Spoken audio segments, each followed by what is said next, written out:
Part 1. The invitation nobody expected.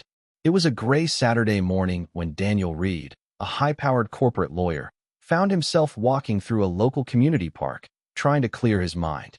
His expensive leather shoes crunched against gravel, and his Bluetooth headset buzzed with missed calls. He'd just closed a multi-million-dollar case, but felt nothing. That's when he noticed her. A little girl, no older than 6, stood near a faded picnic table, clutching a crayon-colored invitation. Her dress was worn, and her shoes looked 2 sizes too small. She was placing invitations on the benches, on tree trunks, even offering one to a confused dog walker. Daniel passed her without a word, until she looked up at him with large brown eyes and said, "Mister, would you come to my birthday party? Mommy's sick, but she'll still smile if you come." He stopped in his tracks. The child's words hit him like a truck. Something cracked in his chest. He slowly turned back. "What did you say?" The girl handed him the card. It was hand-drawn, covered in pink hearts and stick figures. "You're invited. To Emily's 7th birthday. Where? Greenfield Park. When? Today at 2 p.m. Why? Because Mommy's sick and I want her to be happy." "Your mom is sick?" he asked gently. Emily nodded. "She's tired all the time. Doesn't eat much. But she promised to help me blow out the candles." Daniel stared at the invitation, then at the girl. He didn't know what made him say it, but he heard himself whisper, "I'll be there." Part 2. A cake, a surprise, and a secret. When Daniel arrived at Greenfield Park at 2 p.m., he wasn't sure what he expected. Balloons? Noise? Dozens of kids?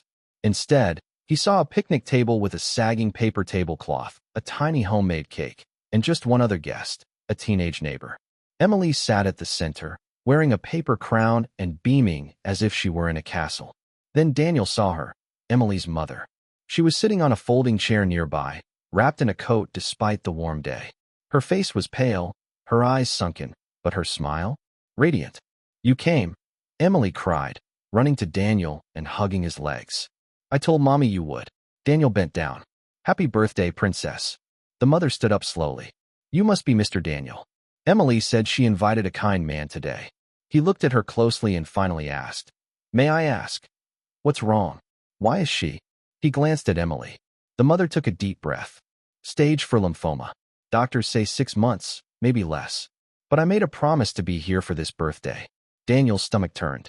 This couldn't be real. As the small group sang, "Happy Birthday," Emily made a wish before blowing out the candles. "I wished for more people to come next time," she said. "But it's okay." Mommy smiled. Daniel was silent the whole ride home. The next morning, he canceled 3 meetings and made a call. Part 3. The birthday that changed everything. 1 week later, Emily woke up to a knock on the door. She ran barefoot to open it and gasped.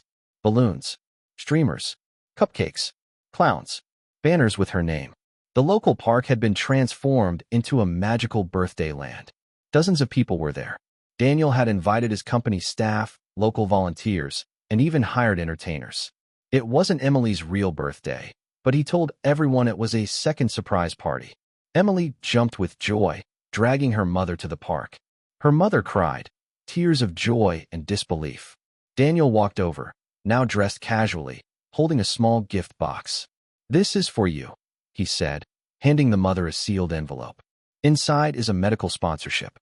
A full trial at the top cancer center in the state. I pulled some strings. She tried to protest. "But why?